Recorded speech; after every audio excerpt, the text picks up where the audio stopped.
Hello students, निर्मल PG college की online classes में एक बार आपका पुनः स्वागत है। My self Paritosh Sharma. Previous lecture के अंदर हम फंजाई के एक एक मेंबर को हमने डिस्कस करना स्टार्ट किया था और इसी ऑर्डर में सबसे पहले हम एक मेंबर को कंप्लीट कर चुके थे जो कि हमारा मेंबर था फाइटोप्थोरा इन्फेस्टेंस, जो कि आलू के अंदर पछेती अंगमारी रोग उत्पन्न करता था। फिर उसके बाद हमने दूसरा मेंबर भी स्टार्ट कर चुके थे एल्ब्यूगो कैंडिडा, जो कि सरसों कुल का श्वेत कुट्ट रोग व्हाइट रस्ट ऑफ क्रूसीफर्स उत्पन्न करता है, जिसके बारे में हमने प्रीवियस लेक्चर के अंदर काफ़ी कुछ पढ़ चुके थे इसके बारे में। तो पहली बात तो जब हम फंजाई के एक एक मेंबर को डिस्कस करेंगे तो फंजाई के मेंबर्स को डिस्कस करने के ऑर्डर में जिस प्रकार से हम एल्गी के बारे में डिस्कस करते हैं तो उसी प्रकार से उसी ऑर्डर में हम इनको पढ़ेंगे। सबसे पहले हम क्लासिफिकेशन को देखते हैं। क्लासिफिकेशन में हमने देखा कि क्लासिफिकेशन में किंगडम ऑफ माइकोटा या माइसेटीज चलेगा, ठीक। डिवीजन इसके अंदर मेस्टिगोमाइकोटा, सब डिवीजन डिप्लोमेस्टिगोमाइकोटेना, क्लास ऊमाइसेटीज। क्लास बदलती रहेगी, क्लास जैसे जैसे हमारे मेंबर्स बदलते जाएंगे तो क्लास बदलती हुई चली जाएंगी। जैसे ऊमाइसिटीज है, एस्कोमाइसिटीज है, बेसिडियोमाइसिटीज है, ड्यूटेरोमाइसिटीज है, जाइगोमाइसिटीज है, ठीक है ना। तो ये क्लासेस हमारी बदलती हुई चली जाएंगी। ऑर्डर पेरेनोस्पोरेल्स, फैमिली एल्ब्यूजिनेसी, जीनस एल्ब्यूगो और स्पीसीज कैंडिडा। एल्ब्यूगो कैंडिडा जो ये एल्ब्यूगो कैंडिडा जो फंजाई है, ये सरसों कुल के अंदर श्वेत किट रोग व्हाइट रस्ट ऑफ क्रूसीफर्स रोग उत्पन्न करता है, जो कि हमने हमारे प्लांट पैथोलॉजी वाले पोर्शन के अंदर भी इस बीमारी को हम पढ़ चुके हैं, इस डिजीज़ के बारे में अध्ययन कर चुके हैं। इसके अलावा यह एक ऑब्लिगेट पैरासाइट होता है। कैसा होता है ये? ऑब्लिगेट पैरासाइट है, यानी कहने का मतलब कि यह इसके पास कोई दूसरे विकल्प नहीं होते हैं, ये इसके सर्टेन निश्चित परपोषी होते हैं जिनके ऊपर ये अटैक करता है। क्रूसीफेरी के अलावा, यानी क्रूसीफेरी या ब्रेसिक्रेसी के अलावा यह एस्ट्रेसी और एमेरेंथेसी के मेंबर्स पर भी अटैक करता है, ठीक। फिर इसके बाद हम देखते हैं कि कायिक संरचना, वेजिटेटिव स्ट्रक्चर। जैसा कि हम पहले देख चुके हैं कि हम एल्गी के अंदर थैलस टर्म काम में लेते थे और थैलस का एक तंतु जो था वो उसको हम कहते थे ट्राइकोम। यहाँ पर हम कहेंगे कवक जाल। प्लांट बॉडी क्या कहलाएगी? कवक जाल, माइसीलियम कहलाएगी। और एक जो उसकी स्ट्रक्चरल यूनिट होगी उसको हम नाम देंगे कवक तंतु हाइफा। तो कवक जाल जो होता है एल्ब्यूगो का, ये शाखित, पठहीन तथा संकोचकीय होता है, सिनोसाइटिक होता है, जिसके जीव द्रव्य में अनेक केंद्रक पाए जाते हैं। यह परपोषी के ऊतकों में अंतरकोशिकीय स्थानों में वृद्धि करता है तथा परपोषी सेल्स से चूषकांगों के द्वारा भोजन का अवशोषण करता है, ठीक है ना। फिर नेक्स्ट पॉइंट आता है हमारा रिप्रोडक्शन का, जो कि हमने प्रीवियस लेक्चर में हम देख चुके थे। रिप्रोडक्शन के बारे में हमने देखा कि दो टाइप का रिप्रोडक्शन देखने को मिलता है इसके अंदर, एसेक्सुअल और sexual reproduction. Asexual reproduction Albugo में जो अलैंगिक जनन होता है यह कॉनिडिया के द्वारा, बीजाणुधानी अथवा चल बीजाणुधानी के द्वारा होता है। अब हम देखते हैं कि ये बीजाणुधानी धर पर तलाभिसारी क्रम में विकसित होते हैं। जब अलैंगिक जनन संरचना अंकुरित होकर के जनन नलिका बनाती है तो इसे कॉनिडियम तथा चल बीजाणु बनाती है तो इसे चल बीजाणुधानी कहते हैं। यानी कहने का मतलब अलैंगिक जनन करने वाली जो संरचना है, एसेक्सुअल रिप्रोडक्शन करने वाली जो स्ट्रक्चर है, यह जर्मिनेट होकर के जनन नलिका बना रही है तो उसे कॉनिडियम कहेंगे, ठीक है ना। एसेक्सुअल रिप्रोडक्शन करने वाली स्ट्रक्चर यदि जर्मिनेट होकर के जर्म ट्यूब बनाती है तो उसे हम क्या कहते हैं? कॉनिडियम कहते हैं। और जब चल बीजाणु बना देती है डायरेक्ट तो उसे हम क्या कहते हैं? उस संरचना को फिर चल बीजाणुधानी कहते हैं। ओके, तो इसके बाद यहाँ तक हम अपने पोर्शन को देख चुके थे इसमें प्रीवियस लेक्चर में। अब नेक्स्ट पॉइंट आता है कॉनिडियम अथवा बीजाणुधानी का विकास, ठीक है ना। नेक्स्ट पॉइंट आता है कॉनिडियम, यानी कहने का मतलब जो अलैंगिक जनन करने वाली संरचना थी ये जब जर्मिनेट होकर के जनन नलिका बना रही है तो इसे हम कॉनिडियम कहते हैं। यानी कि एसेक्सुअल रिप्रोडक्शन करने वाली स्ट्रक्चर क्या कहलाएगी? या तो कॉनिडियम कहलाएगी या फिर चल बीजाणु बना रही है तो चल बीजाणुधानी कहलाएगी। तो अब नेक्स्ट पॉइंट देखते हैं कि कॉनिडियम का अथवा बीजाणुधानी का विकास किस प्रकार से होता है, यानी डेवलपमेंट ऑफ कॉनिडियम और स्पोरेंजियम। तो कॉनिडियम अथवा बीजाणुधानी का विकास।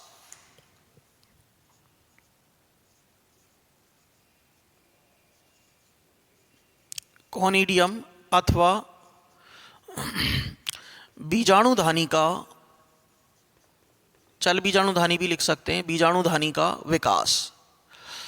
तो इस पॉइंट में हम देखते हैं कि ये किस प्रकार से अब आगे इनका डेवलपमेंट होगा, ठीक। क्योंकि डेवलपमेंट पढ़ना जरूरी है, डेवलपमेंट पढ़ेंगे तभी हम इससे क्या बना पाएंगे, कॉनिडियम से जर्म ट्यूब बना पाएंगे। और यदि हम चल बीजाणुधानी पढ़ रहे हैं तो उससे हम क्या बना पाएंगे, चल बीजाणु बना पाएंगे। तो कवक जाल परपोषी की पत्ती की निचली सतह पर, ठीक है ना, जो सरसों की जो पत्तियां होती हैं, ठीक है ना, मस्टर्ड फैमिली के जो पौधों की पत्तियां होती हैं, तो उनकी पत्ती की निचली सतह की बाह्य त्वचा के नीचे एकत्रित हो जाता है। कवक जाल जो होगा इसका, एल्ब्यूगो कैंडिडा का, ये पत्ती की निचली सतह पर एकत्रित हो जाता है तथा कुछ कवक तंतुओं के शीर्ष भागों में कई केंद्रक तथा साइटोप्लाज्म एकत्रित हो जाता है, जिससे यह फूल कर कॉनिडियम धर अथवा बीजाणुधानी धर का निर्माण करते हैं। किसका निर्माण करते हैं, कॉनिडियम धर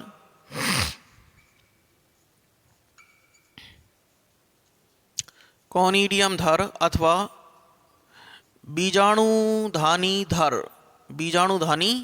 धर का विकास करते हैं, ठीक है ना, कॉनिडियम धर अथवा बीजाणुधानी धर का विकास करते हैं। यानी कहने का मतलब, एल्ब्यूगो कैंडिडा का जो कवक जाल है ये परपोषी पादप की पत्तियों के निचली सतह पर एकत्रित हो जाता है, यानी लोअर सरफेस ऑफ लीफ पर एकत्रित हो जाएगा, ठीक। तथा कुछ कवक तंतुओं के शीर्ष भागों में कई केंद्रक तथा साइटोप्लाज्म एकत्रित हो जाता है, जिससे ये फूलकर कॉनिडियम धर अथवा बीजाणुधानी धर का निर्माण करते हैं, जिन पर कॉनिडिया का निर्माण होता है, जिन पर कॉनिडिया का फॉर्मेशन होता है, कॉनिडिया का फॉर्मेशन होता है। फिर इसके बाद हम देखते हैं कि कॉनिडिया के निर्माण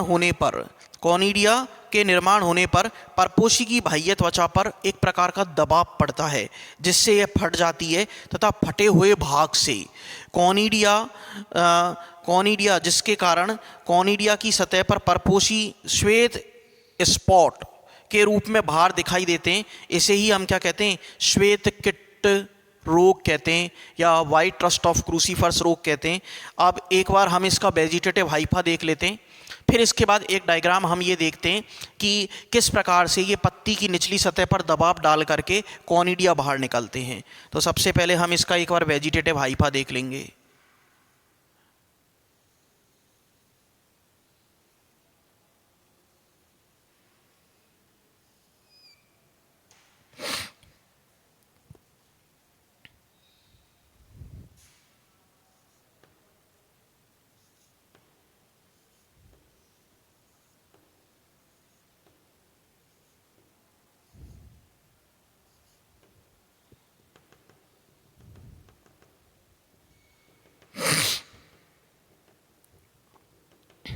तो इस प्रकार से जो कवक जाल होगा वो कैसा होगा, शाखित होगा, पठहीन होगा और संकोशिकीय या सीनोसाइटिक होता है, ठीक है ना।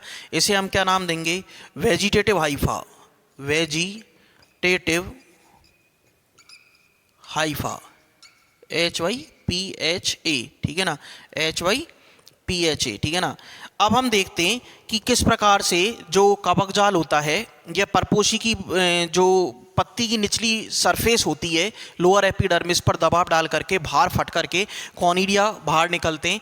और जो ये कवक तंतुओं के जो एपिकल पार्ट्स होते हैं, जहाँ पर केंद्रक और साइटोप्लाज्म इकट्ठा हो जाता है, तो ये कॉनिडियम धर या बीजाणुधानी धर का निर्माण करते हैं तथा कॉनिडिया किस प्रकार से बाहर निकलते हैं। तो सबसे पहले हम रप्चर्ड एपिडर्मिस बनाते हैं। सबसे पहले हम क्या बनाएंगे, रप्चर्ड एपिडर्मिस का निर्माण करते हैं।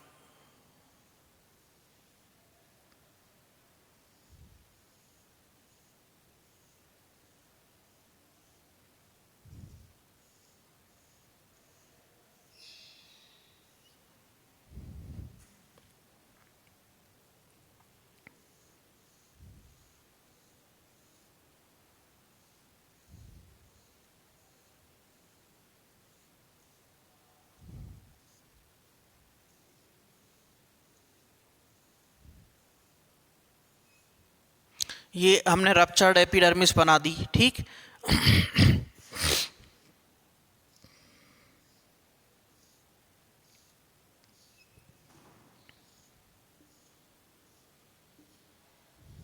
ये रप्चर्ड एपिडर्मिस हो गई, यानी कि जो कॉनिडिया का जो दबाव पड़ा उसकी वजह से, कवक जाल की दबाव की वजह से ये फट गई।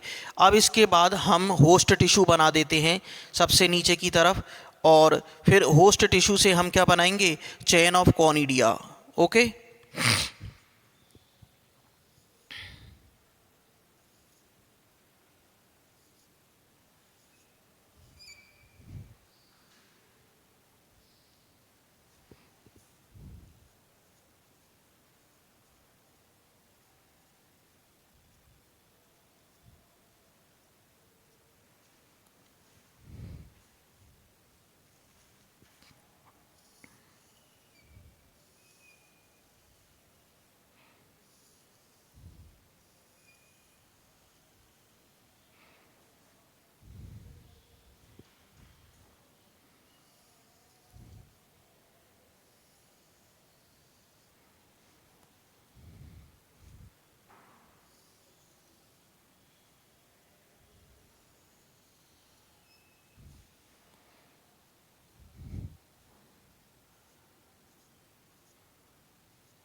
ठीक। इस प्रकार से ये चेन ऑफ कॉनिडिया बन गई, रप्चर्ड एपिडर्मिस पर दबाव पड़ा इनकी वजह से, और कॉनिडिया हमको मुक्त होते हुए नजर आएंगे। ठीक है ना, कॉनिडिया यहाँ पर हमको मुक्त होते हुए नजर आते हैं। ये तो हमारे क्या है, conidia, ruptured epidermis, ruptured RUPTURED, ruptured epidermis. ठीक है ना, रप्चर्ड एपिडर्मिस। ये क्या है हमारा, होस्ट टिश्यू, परपोशियू तक होस्ट टिश्यू। ठीक है ना, होस्ट टिश्यू। और ये क्या है हमारी, चेन ऑफ कॉनिडिया।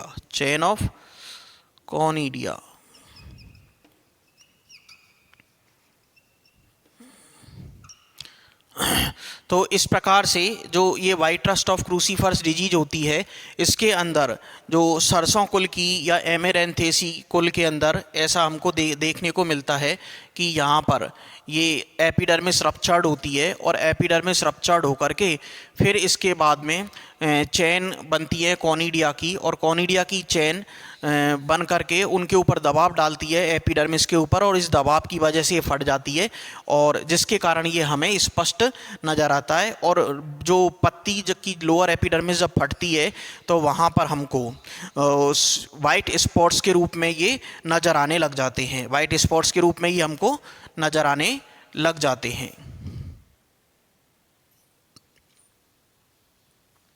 अब इसके बाद ये हमारा डायग्राम हमने देख लिया और अच्छी तरीके से इसको समझ लिया। अब नेक्स्ट पॉइंट आता है हमारे पास में कॉनिडिया का जर्मिनेशन। ठीक है ना, नेक्स्ट पॉइंट क्या आता है, जर्मिनेशन ऑफ कॉनिडिया, जर्मिनेशन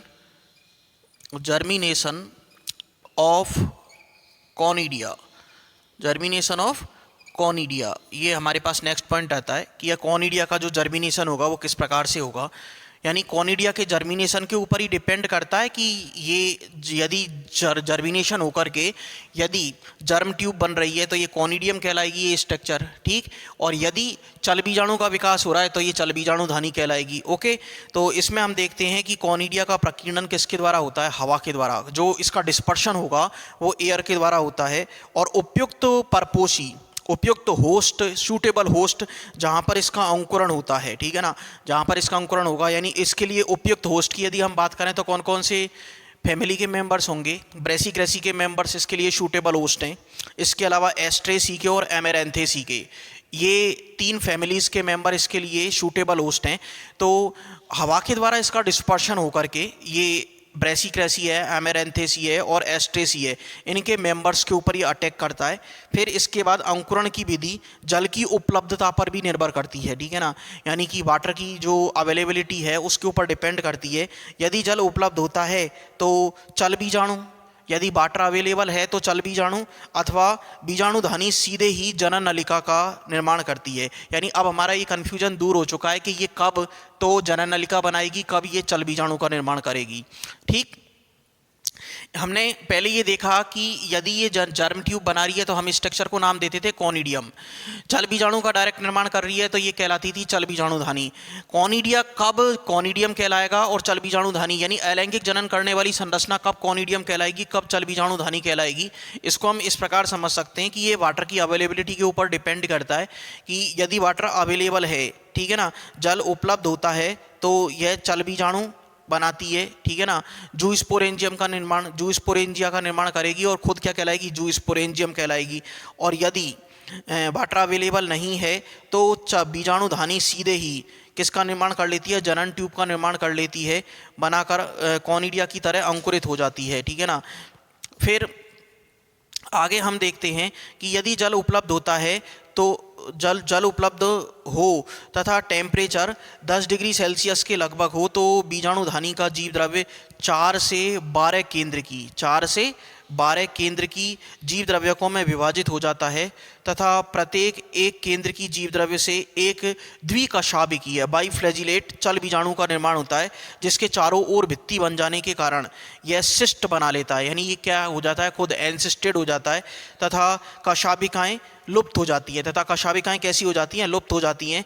और बीजाणु के अंकुरण के समय सिस्ट बनने के कारण ही एल्ब्यूगो को क्या कहते हैं, सिस्टोपस कहते हैं, ठीक है ना। इस चीज़ को आप एक बार दोबारा समझ लीजिए कि यदि जल उपलब्ध होता है, ठीक है ना, यानी in case of availability of water, ठीक है ना, यदि हमने वाटर की अवेलेबिलिटी देखी थी तो हमने क्या देखा था कि वाटर अवेलेबल होगा तो क्या कहलाएगा, ये कॉनिडियम कहलाएगा। वाटर अवेलेबल नहीं है तो ये किसका निर्माण कर लेगा, वाटर अवेलेबल नहीं है तो यह सीधे ही जनन ट्यूब, अन्यथा जल उपलब्ध होता है, ठीक है ना, जल उपलब्ध होता है तो यह चल बीजाणु बनाता है, ठीक है ना। तो यदि हम देख रहे हैं कि जल उपलब्ध है तो चल बीजाणु बनाएगा, यानी खुद क्या कहलाएगी, ये चल बीजाणुधानी जूस्पोरेंजियम कहलाएगी। अब in case of availability of water, ठीक है ना, यदि वाटर अवेलेबल नहीं है तो कोई चक्कर ही नहीं होगा, वाटर अवेलेबल नहीं है तो डायरेक्ट जर्म ट्यूब बनाएगी, कॉनिडियम कहलाएगी। वाटर अवेलेबल है तो ये क्या कहलाएगी, जूस्पोरेंजियम कहलाएगी, ठीक है ना, और चल बीजाणु का निर्माण करेगी। अब यदि वाटर अवेलेबल है तो हमको इसको चल बीजाणुधानी से क्या बनाना है, एक चल बीजाणु भी बनाना है, ठीक है ना, एक जूस्पोर का निर्माण करना है। तो वाटर अवेलेबल होता है तथा टेम्परेचर 10 डिग्री के लगभग होता है तो बीजाणुधानी का जीव द्रव्य 4 से 12 एक केंद्र की जीव द्रव्यों में विभाजित हो जाता है, ठीक, तथा प्रत्येक एक केंद्र की जीव द्रव्यक से एक द्विकशाभिकीय बाइफ्लैजिलेट चल बीजाणु बनता है, जिसके चारों ओर भित्ति बन जाने से यह सिस्ट बना लेता है, ठीक है ना। यानी वाटर अवेलेबल हो प्लस टेम्परेचर 10 से 12 डिग्री सेल्सियस के बीच हो तो बीजाणुधानी का जो जीव द्रव्य है वो 4 से 12 केंद्र की एक केंद्र की जीव द्रव्यकों में विभाजित हो जाता है तथा प्रत्येक एक केंद्र की जीव द्रव्य द्विकशाभिकीय बाइफ्लैजिलेट चल बीजाणु बनाता है, जिसके चारों ओर भित्ति बन जाने से यह सिस्ट बना लेता है तथा कशाभिकाएं क्या हो जाती हैं, लुप्त हो जाती है। बीजाणु के अंकुरण के समय सिस्ट बनने के कारण ही एल्ब्यूगो को सिस्टोपस भी कहते हैं, ठीक। अब नेक्स्ट पॉइंट आता है हमारा सेक्सुअल रिप्रोडक्शन। तो एक बार हम अपने बोर्ड के मैटर को रब कर लेते हैं।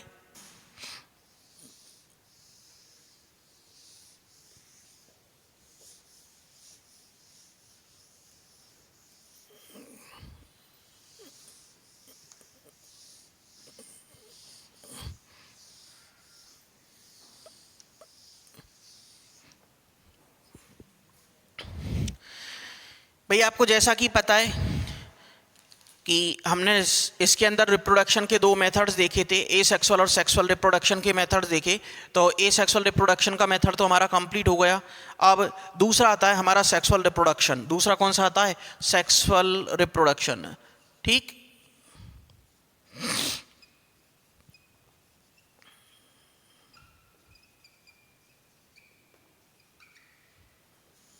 लैंगिक जनन। सेक्सुअल रिप्रोडक्शन के बारे में देखते हैं कि यह कैसा होता है, विषम युग्मकी प्रकार का होता है तथा एल्ब्यूगो में कॉनिडिया में बनने वाली एल्ब्यूगो के कॉनिडिया में बनने वाली पुंधानी तथा अंडधानी यानी एंथ्रीडियम एंड ऊगोनियम एक दूसरे के समीप परपोषी के अंतरकोशिकीय स्थानों में अंतर्जात रूप से विकसित होती हैं, ठीक है ना। यानी पुंधानी और अंडधानी जो होगी, एंथ्रीडियम एंड ऊगोनियम जो होता है वो परपोषी के इंट्रासेलुलर स्पेस में अंतर्जात रूप से एंडोजीनियसली ये जनरेट होते हैं, ठीक है ना। पहला पॉइंट आता है हमारा इसमें, तो इस पॉइंट को हम एक बार अच्छी तरीके से समझ लेते हैं कि देखिए जो सेक्सुअल रिप्रोडक्टिव ऑर्गन है वो तो क्या कहलाते हैं, पुंधानी और अंडधानी, यानी एंथ्रीडियम एंड ऊगोनियम कहलाते हैं, पुंधानी और अंडधानी कहलाते हैं, ठीक है ना। पुंधानी और अंडधानी कहलाते हैं, ठीक, एंथ्रीडियम एंड ऊगोनियम कहलाएंगे। और इन दोनों का जो डेवलपमेंट होता है ये परपोषी के इंट्रासेल्युलर स्पेस में एंडोजीनियसली होता है, ठीक है ना। परपोषी होस्ट में प्रेजेंट ICS यानी कहने का मतलब इंट्रासेलुलर स्पेस में अंतर्जात रूप से एंडोजीनियस GENOUS एंडोजीनियसली होता है, ठीक है ना। ये पॉइंट बिल्कुल दिमाग में क्लियर रहना चाहिए हमारे। फिर अब इन दोनों पॉइंट्स को भी पढ़ लेते हैं। पहला पॉइंट आता है हमारा ऊगोनियम। पहला पॉइंट कौन सा आता है हमारा, ऊगोनियम यानी अंडधानी, ठीक, ऊगोनियम यानी अंडधानी। तो कवक तंतु की किसी शाखा का शीर्ष भाग केंद्रक तथा साइटोप्लाज्म के एकत्रित हो जाने के कारण फूलकर गोल हो जाता है, ठीक है ना। यानी कवक तंतु का जो ऊपरी एपिकल पार्ट होता है वो केंद्रक तथा साइटोप्लाज्म के एकत्रित हो जाने के कारण फूलकर गोल हो जाता है तथा परिपक्व अवस्था में एक केंद्रक को छोड़कर बाकी के सभी केंद्रक नष्ट हो जाते हैं तथा जीव द्रव्य पेरिप्लाज्म परदीय जो होता है और केंद्रीय जीव द्रव्य जो होता है वो ऊप्लाज्म के अंदर विभेदित हो जाता है। तो इस प्रकार किसका निर्माण होगा, हमारी अंडधानी या ऊगोनियम का निर्माण होता है, ठीक है ना। अंडधानी या ऊगोनियम का निर्माण होता है, यानी कोई भी जो कवक तंतु होगा उसके एपिकल पार्ट्स पर केंद्रक तथा साइटोप्लाज्म के एकत्रित हो जाने के कारण यह भाग फूलकर मोटा और गोल हो जाता है, ठीक। और इसके अलावा परिपक्व अवस्था में एक केंद्रक को छोड़कर बाकी के सभी केंद्रक नष्ट हो जाते हैं और जीव द्रव्य भी दो भागों में डिवाइड हो जाता है। परदीय जीव द्रव्य जो होता है वो तो पेरिप्लाज्म कहलाएगा और जो केंद्रीय जीव द्रव्य होता है वो क्या कहलाता है, केंद्रीय जीव द्रव्य ऊप्लाज्म कहलाता है। नेक्स्ट पॉइंट आता है हमारा पुंधानी या इसको हम इंग्लिश में कहते हैं एंथ्रीडियम, एंथ्रीडियम, ANTHRIDIUM, ठीक है ना। एंथ्रीडियम पुंधानी, ठीक है ना। इसको क्या कहते हैं, पुंधानी, ठीक है ना। फीमेल मेल रिप्रोडक्टिव ऑर्गन होगा, ठीक है ना। अंडधानी के समीप विकसित कवक तंतु के शीर्ष भाग पर, यानी अंडधानी जिस कवक तंतु पर बनी है तो अंडधानी के समीप कवक तंतु के शीर्ष भाग पर विकसित होती है पुंधानी।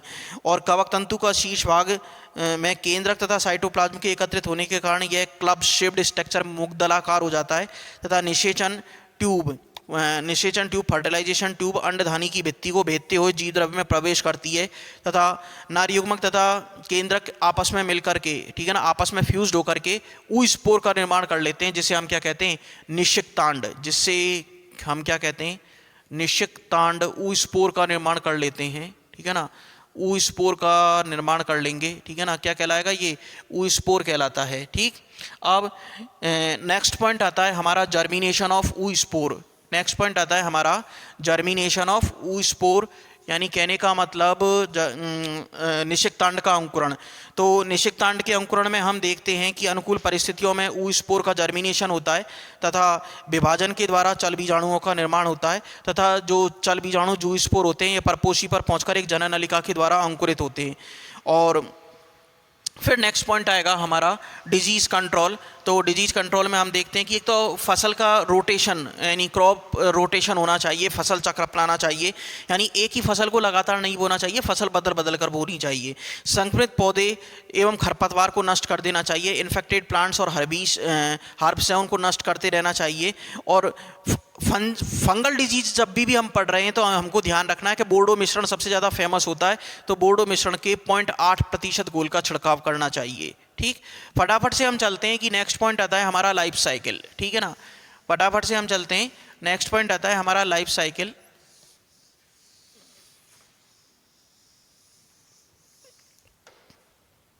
तो लाइफ साइकिल को एक बार देख लेते हैं हम कि लाइफ साइकिल किस प्रकार से होगी, एल्ब्यूगो की लाइफ साइकिल किस प्रकार से होती है। तो एल्ब्यूगो की लाइफ साइकिल में देखते हैं कि दोनों प्रकार के लैंगिक जनन देखने को मिलते हैं। तो सबसे पहले तो हम लिख लेते हैं यहाँ पर एल्ब्यूगो माइसीलियम, एल्ब्यूगो माइसीलियम, ठीक है ना। अब इसके अंदर स्पोरेंजियोफोर और कॉनिडियोफोर दोनों बनते हैं, ठीक। स्पोरेंजियोफोर और इसी के अलावा कोनिडियोफोर, ठीक है ना। स्पोरेंजियोफोर या कोनिडियोफोर दोनों बनते हैं। फिर इनसे क्या बनेंगे, स्पोरेंजिया या कॉनिडिया। स्पोरेंजिया या कॉनिडिया का निर्माण होता है, ठीक है ना। स्पोरेंजिया कॉनिडिया का निर्माण होता है, ठीक है ना, जो जू स्पोर या जर्म ट्यूब बनाते हैं। कि ये क्या बनाते हैं, जू स्पोर या क्या बना लेते हैं, ये जर्म ट्यूब बनाते हैं, ठीक है ना, जर्म ट्यूब बनाते हैं। हमने देखा था ये कि in case of availability of water तो क्या बनेंगे, जू स्पोर बनेंगे, और in absence of availability of water पर जर्म ट्यूब बनती है। तो इस प्रकार ये हमारा एसेक्सुअल रिप्रोडक्शन की लाइफ साइकिल होती है। फिर इसके बाद हम सेक्सुअल रिप्रोडक्शन में देखते हैं कि सेक्सुअल रिप्रोडक्शन में दो पार्ट्स बनते हैं इसके। एक तो बनता है हमारा एंथ्रीडियम मेल रिप्रोडक्टिव ऑर्गन, और फीमेल रिप्रोडक्टिव ऑर्गन कहलाता है हमारा ऊगोनियम, ठीक है ना। ऊगोनियम के अंदर क्या बनेगा, एग बनेगा, ठीक है ना। ऊगोनियम के अंदर तो एग बनता है, ठीक। फीमेल न्यूक्लियस, ठीक है ना। देखिए इसको एक बार हम हटाते हैं और यहाँ पर हम देखते हैं कि ऊगोनियम के अंदर तो क्या बनेगा, फीमेल न्यूक्लियस बनेगा। ऊगोनियम के अंदर क्या बनता है, female nucleus, FEMAL, female nucleus बनता है। फीमेल न्यूक्लियस बनेगा, कैसा होता है, ये हैप्लॉइड होता है, ठीक है ना। और इसके अलावा एंथ्रीडियम के अंदर क्या बनती है, फर्टिलाइजेशन ट्यूब बनती है। एंथ्रीडियम के अंदर क्या बनती है, फर्टिलाइजेशन ट्यूब बनती है, ठीक है ना, फर्टिलाइजेशन ट्यूब बनती है। ओके, अब हम देखते हैं कि ये भी कैसी होती है, हैप्लॉइड होती है। ये भी कैसी होगी, हैप्लॉइड होती है। अब इसमें देखते हैं कि फर्टिलाइजेशन ट्यूब से मेल न्यूक्लियस जो होता है वो पास वाले कवक तंतु पर जो डेवलप हो रही ऊगोनियम है उसमें जाकर के पहुंच जाता है, ठीक है ना।